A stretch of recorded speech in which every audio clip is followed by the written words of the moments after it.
Today we're bringing you another special episode of Homeworthy. We've rounded up our top 5 favorite primary bedrooms, from gorgeous boho chic in Uruguay to fabulous Hollywood Regency in Los Angeles. These bedrooms define what it means to reset and recharge. Enjoy! You're watching Homeworthy, where we believe every home has a story.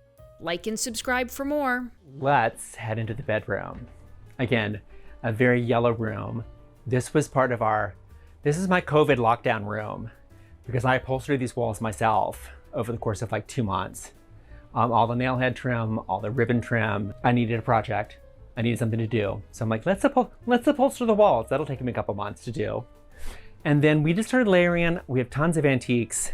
That's one of our headboards. That's ancient Campbell tartan. This actually, and I love this. This is one of my great-grandmother Wood's quilts that moves around the house every once in a while. I think I learned from my dad to get up in the morning, make your bed. At least by the time you've had breakfast, you've got something that's checked off for the day. So it's a good way to start your day. So I always make the bed first thing in the morning. And it just makes getting into bed more of a ceremony, which is lovely. And it's just, since you can see this room from the entire rest of the apartment, having a dirty bed means the living room's a mess. It means that the library's a mess. So it kind of helps establish a point of view for the apartment. So the contents of this entire apartment are somewhat hilarious because they are the items that were in our old apartment in San Francisco, plus Drew's old apartment that he had to move out of when the building sold, that's been in storage for 3 or 4 years, and then all the contents of my old studio in San Francisco. So we took a 1-bedroom and another 1-bedroom and an office and put everything in here. So some of this is items from the office. That's the office. This was the house. That was the house. This is an old shoe fixture from Ralph Lauren from a million years ago that we got rid of. So I was lucky enough to buy it. That's Drew's old chair. That's my old headboard. So it just kind of had to make it work. It's kind of an aggressively blue gingham space.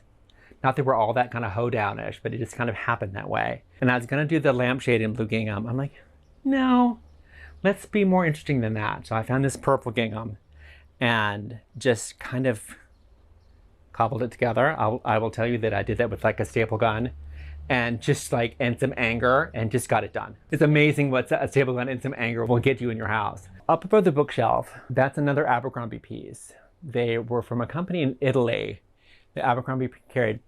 They were known for them back in the 1930s and 40s. So that's our giant rhinoceros. And he always kind of lords over us and protects us in the night to make sure that we're safe. Those are Drew's hats, which he loves, and he wears one almost every day. And I was gonna move them for the shoot. I'm like, no, they live here. They're part of what we do. So we're just gonna leave them here. So besides shoes and books and sweaters, I also collect antique Victorian tartanware, mainly dating from the mid-1800s around 1860, when Victoria and Prince Albert bought Balmoral in the 1800s as one of their royal residences. Nobody went to Scotland. It was just the backwoods of Britain. So when they bought it, it became very vogue and very chic to have memorabilia from Scotland in your London home. It means that you were connected to the royal family. So they started making this, and it's just the craziest stuff. I love this. Is just like a little piggy bank. That I've had forever. This is great. This clearly is from a shop in London. And this is all of their silk tartan collection. This is our bedroom, and it's not a very big bedroom, but it is very cozy. It reminds me of a little hotel room. There's not a lot of things in here furniture-wise, but it's just right. It feels really good and cozy. We decided to keep the bookshelves that were already here, and instead of removing them or pulling out a space for your bed, we just left them. I have lots and lots of books, so that was an easy thing to add. So what I did was I put the bed on purpose in front of here, and then I made this headboard really low. A lot of times we'll do the headboard a whole foot taller than this, which would be a little heavy on this wall. So it's low, but I have all my things right by me, and I love to read, and it feels nice. It feels just cozy to have all your things all around you. I went with this deep green from Leontine Linen from New Orleans. I just love the feeling of it. And then I just repeated the fabric over and over again because it is a small room, and I felt like it felt better just to have the same thing and not have a bunch of different patterns going on. I had this awesome light fixture that I bought in London, and it was this gorgeous glass globe, this Georgian glass globe, but it had like yellow etched glass in it. And we were getting ready for a wedding, and the suitcases were on the bed open. And for some reason, my old adult son decided it was a good idea to hit golf balls inside of the bedroom, and he called, panicked, and he had taken his chip shot back and gone like this, and the golf club hit the yellow, beautiful yellow, and glass shattered all over, went all in our suitcase. It was such a mess. So I ended up leaving there, going to one of our antique dealers here in Dallas that has the most beautiful glass, a lot of Murano and a lot of interesting 40s fixtures, and bought this brand new. And it turned out beautifully, and I love it. But every time I look at it, I do kind of think of the yellow one that was here first. Let's go into my bedroom. Oh, this is Bubba. This is my dog, Bubba, the old guy who's 15, who has also traveled all over the place with me. So this room has a great story. It was the old garage, so it was cut off from the house. And when I first moved in, it was just a very long, narrow, very dark, dank room that I lived in for like 2 years. So the wall was here, and there was no windows at all. And one year I couldn't take it anymore, and I said, okay, I have to make some light in here. And in the meantime, we just made windows and blew the whole thing out. And it's one of my favorite rooms for sure. This is another rug that I bought in my suitcase from Costco, and another like little sheepskin with Bubba on it. Hi, Bub. That I bought here. It's easy to find in Uruguay.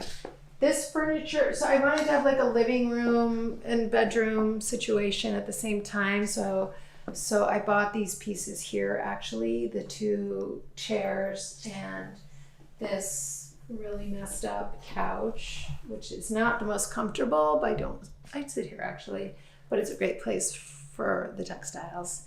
And again, this table I actually bought here too. And this is the carpet from ABC that I also brought in my suitcase. This is an old piece that I bought here that happened to fit exactly where it should. And I'll show you how we kitted out. What a mess, but you know, it works. And this is all for hanging. And I used to have my desk here in this space, but I moved that to my new studio and had a carpenter copy the same piece over here, and I like the way it turned out. I feel like there's just like way too much space up here, and I wanted something above my bed, but you know, being in California, we don't tend to put things above the bed for earthquake reasons. The last thing I want is something heavy falling on my head, you know, in the middle of the night if there were an earthquake. So I bought another fan. I think that was also from Amazon, and it does fill the space. Eventually, you know, I think I'm gonna change things up over there, but it'll do for now. So I was on my way to a wedding and had some items I wanted to pick up from like OfferUp or Craigslist. And this was one of them, being this amazing acrylic or lucite palm chandelier. I got it for a screaming deal of $5. The man who sold it to me had advertised it as a Tommy Bahama inspired chandelier, which I think is why people were kind of turned off by it. But I zoomed over there in my wedding outfit, and he wasn't home, but I paid who I thought was his daughter, because she was this little 5-year-old, and I dashed off, and he messages me as I'm like in my car, driving away, saying he's sorry he missed me because he heard that I was cute. And I just had to think, like the lengths that us women have to go through to like just pick up a freaking chandelier on Facebook Marketplace only to get hit on. It's like crazy. So those shoes came from a thrift shop when I was in Charlotte, North Carolina with my friend Shauna. And I thought they were cool and felt that I could just wear them around the house.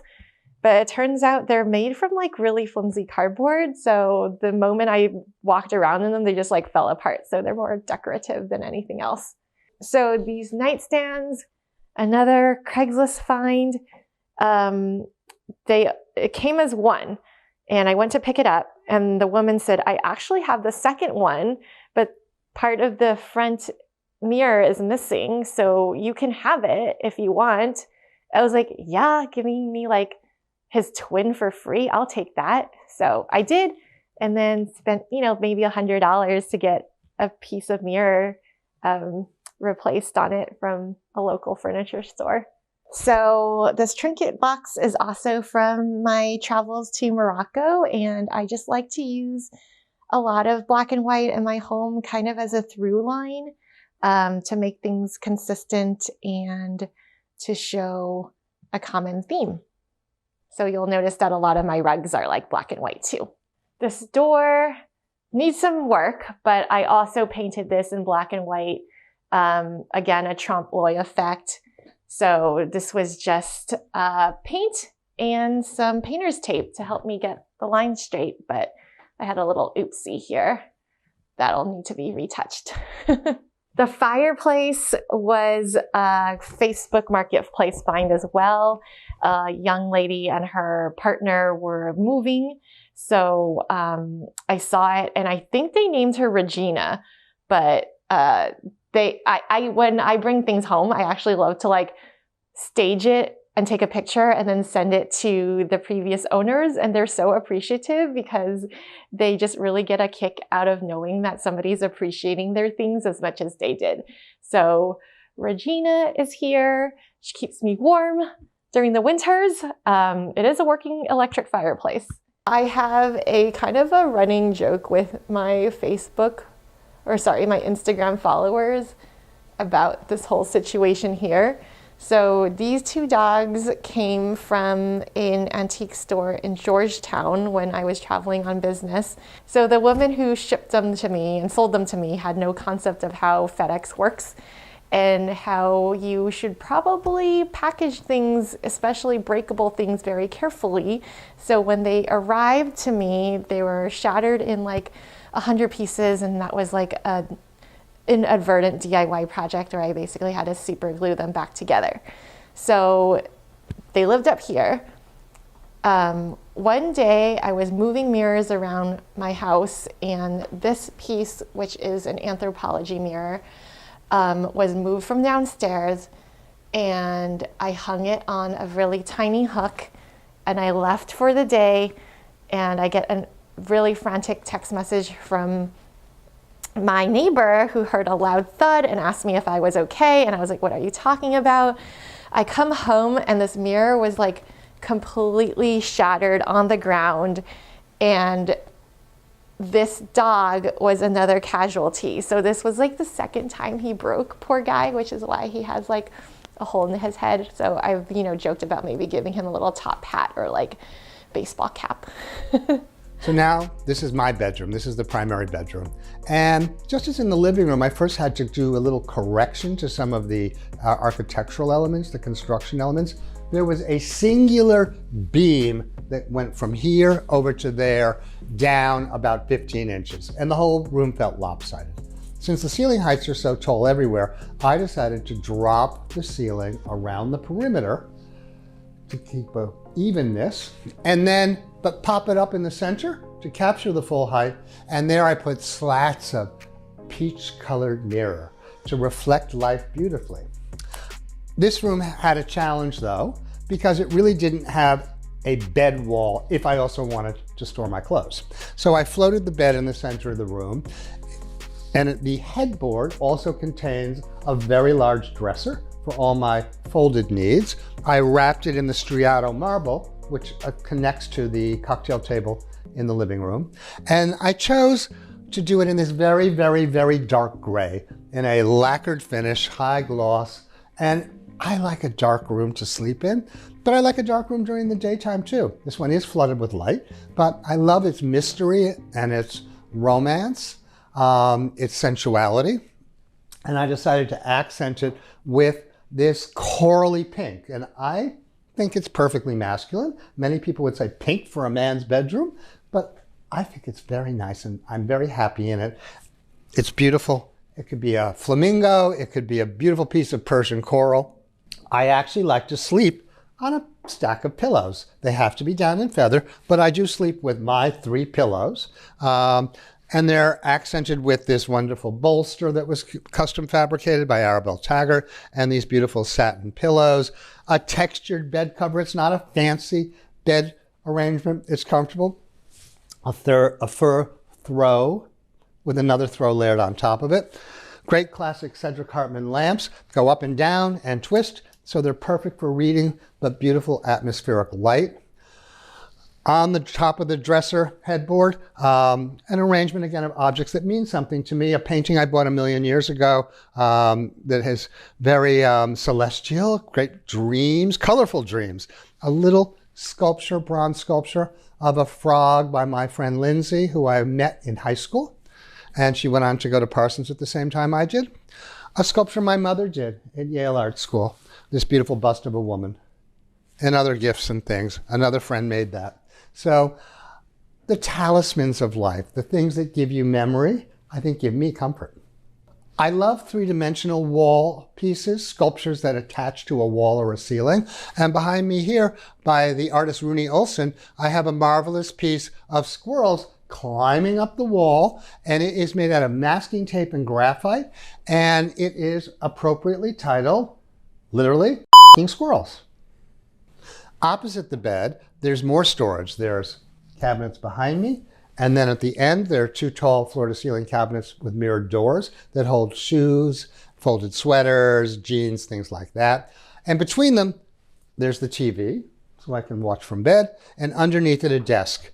The desktop is where I keep my family pictures, my friend pictures. Here I've got my grandparent, my maternal grandparents, my paternal grandparents, my late parents and brothers at their 40th anniversary party, dear friends from college, dear friends who I were in Ireland with, my mother and father at City Hall, and so keep them all together. Thanks for watching. For more Homeworthy content, be sure to like and subscribe.